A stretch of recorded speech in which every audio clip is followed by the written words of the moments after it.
These are the 5 longest rivers in the world. Fifth, the Yenisei River.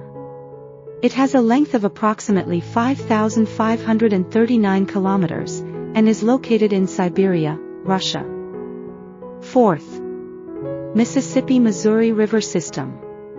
The length is about 6,275 kilometers, making it the largest river system in North America. Third, Yangtze River. With a length of around 6,300 kilometers, and it flows through China. Second, Amazon River. The length is approximately 6,400 kilometers, and flows through the Amazon rainforest region in South America. And first, Nile River. With a length of approximately 6,650 kilometers, and it flows through East Africa.